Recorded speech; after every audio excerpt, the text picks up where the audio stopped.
Hey guys, welcome back to Open It and Play. Today we're going to be taking a look at Rom the SpaceKnight. Now, Rom the SpaceKnight is an old character. He's actually created by Parker Brothers, I think it was, and maybe even during the 70s, if I remember right. He was a character that when I first got into comics, I would see him in advertisements throughout the comic, or throughout some comics at least. But I never did quite know who or what he was. But Marvel made a series for him, so he's kind of woven into the Marvel universe. And I've always thought his appearance is kind of cool, a bit mysterious, but also kind of charming in its simplicity, but also kind of intriguing. But I would say that his aesthetic is based like on maybe even like 1950s science fiction films, but maybe even could be earlier than that. But then he also has some of the kind of like boxy shapes that we continued to see even into the 80s. And I don't know, just something that's kind of charming or attractive for me about that. But yeah, so this guy, he's a knight from space, and he fights these creatures called the dire wraiths. So let's take a look at the back of his box. I'll try to read this for you. It's here, but it says, in ROM number 1, the SpaceKnight from... No. The SpaceKnight ROM tracks the vile dire wraiths across the cosmos, arriving on Earth to continue his pledge to defeat them. I'm sorry, I thought it was a from, but it was actually Rom's name itself. Okay, I gotta get new glasses. Yeah, so anyways, let's try opening this guy up. Now, I did pre-cut the package, and I did take a quick look at the figure before this because I wanted to see how everything goes, make sure I didn't have any trouble with him. If I have trouble with the figure, I'll still bring the review to you, and I will complain about that. But I do kind of want to get a feel for the figure so I can tell what is going on with them before I actually review. So this is comic accessory. All right. It's got 5 languages on here, so it's nice for the multilingual people. But we'll look at the accessories first. So first off the bat, he does come with this tiny gimmicky mini comic, and it says Rom SpaceKnight. And it says fabulous first issue arrival. Okay. Yeah, so it does look like the old comic. I don't have that comic, but I do have the digital version of it. But okay, and we can see him here. And his other accessories, I think he's got the neutralizer, and I think this one is called the analyzer, if I remember right. But that should be correct. So we're going to get those accessories out first. So his neutralizer is kind of his main weapon, and it does have an effect piece here. So you will be able to put a blast effect on here. And it fits either way, so it's very versatile, whichever way you want to place it. So for the neutralizer, this is his weapon that kind of effectively blasts the dire wraiths into an alternate dimension. It looks like it's disintegrating them, but it is actually putting them into a different dimension. And his neutralizer can also fire beams of energy, and they can be really powerful beams, so they can do damage that could cause death or great injury. And then he's got his analyzer here. For his analyzer, this one is a little bit smaller. I think I've got the things right, but again, you can put the effect on this one if you want to use it for that. And if you had two of the guys, you could put an effect on each, but that probably wouldn't work great because if you do that, they look almost exactly the same, right? But I think his analyzer is to check where dire wraiths are located, and it's to try to determine the potential of some other creatures or other, not other objects, but I think other creatures. I tried to do a little bit of research on this guy since I knew less about him, but I haven't read his digital comic yet. I just kind of got pumped up for him because of this figure coming. So, all right, and then he does come with these alternate hands, which are his other accessories. So we've got a left hand. These are going to be hard to focus on because the silver collar, but he's got, oops, sorry, like this. He's got a left hand that's kind of gripping, and he has mitt-like hands, and then he has a right hand that is a punching hand. Okay. I forgot he also has one other piece of equipment, and that is his universal translator, so he can automatically understand the language of any other creature he encounters or any other intelligent beings he encounters. Okay, and here is Rom's figure. So, sorry, that's not focusing. For the figure, he stands a bit tall.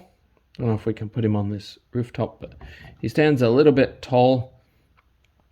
He's taller than your average Marvel Legend, but I think he's a really good interpretation of the old figure in modern Marvel Legends form.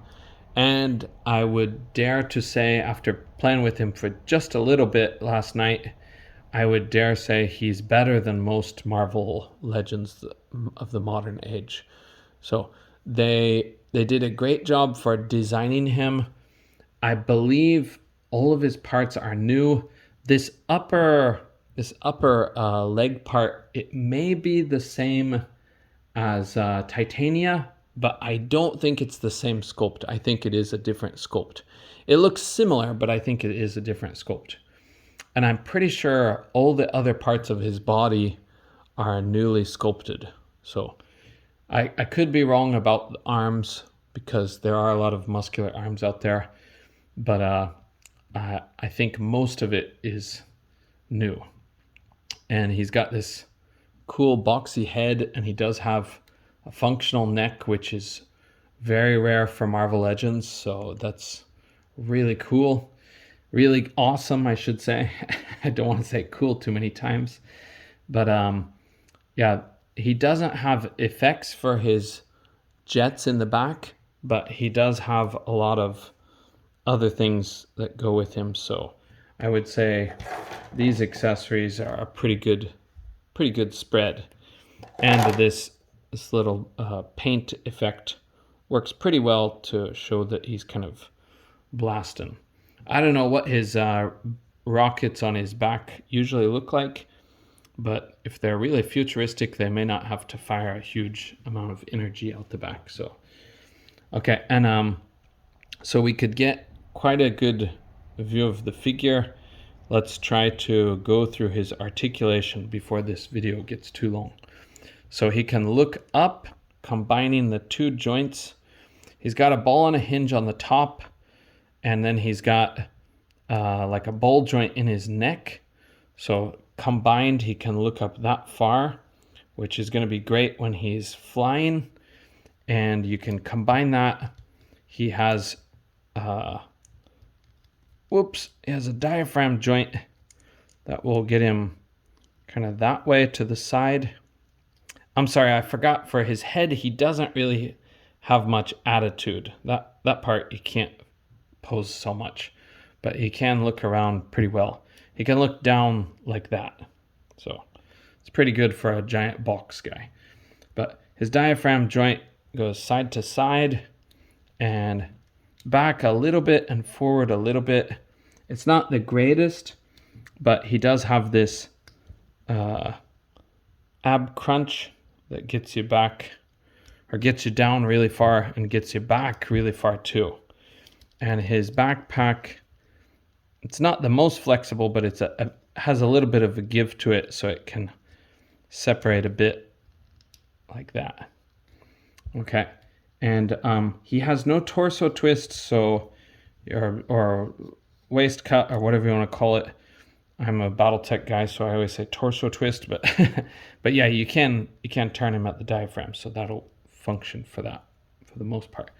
Okay, and his arms will go up to here, so a little bit better than 90. It's a usual ball joint with a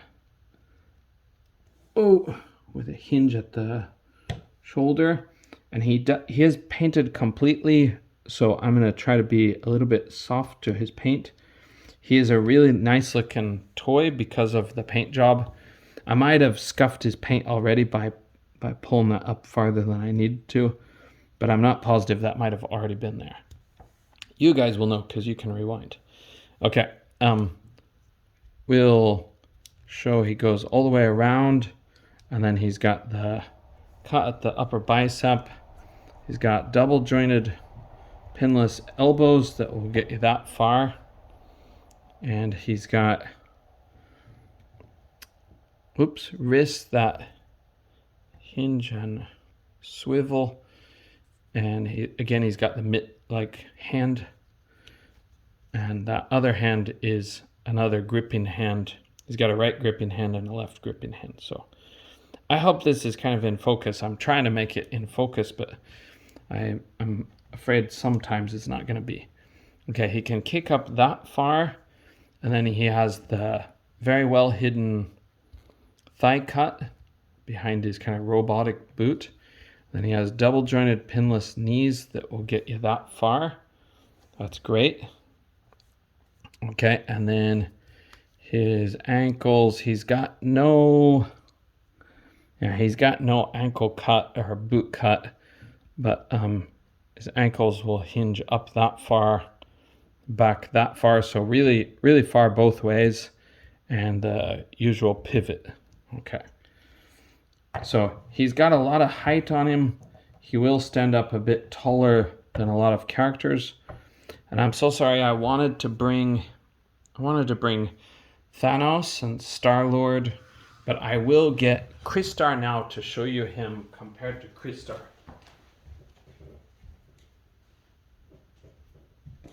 Crystar was another comic figure that was appearing in Marvel Comics for a short time, but Crystar was made to sell a series of Remco toys. I never had him because I was too young, but I would have liked to have gotten him if I was around back then. Okay, there he is compared to Crystar. And if we add Magneto over here, that's about where he stands compared to this Magneto from the animated series line with different hands. But yeah, so he's kind of a tall guy, but I think they did a really good job with this guy. I love the character design. It's quite charming and nostalgic for me.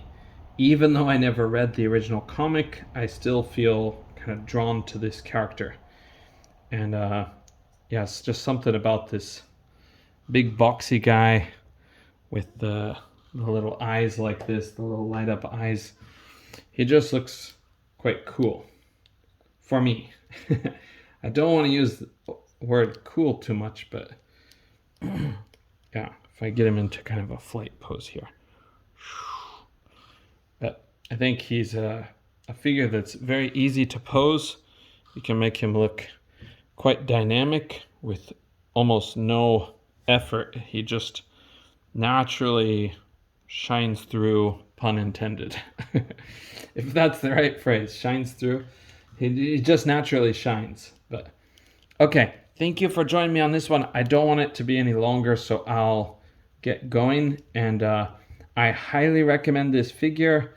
The design is good. The character is cool or intriguing, and they did a great job redesigning him for this modern Marvel Legends era.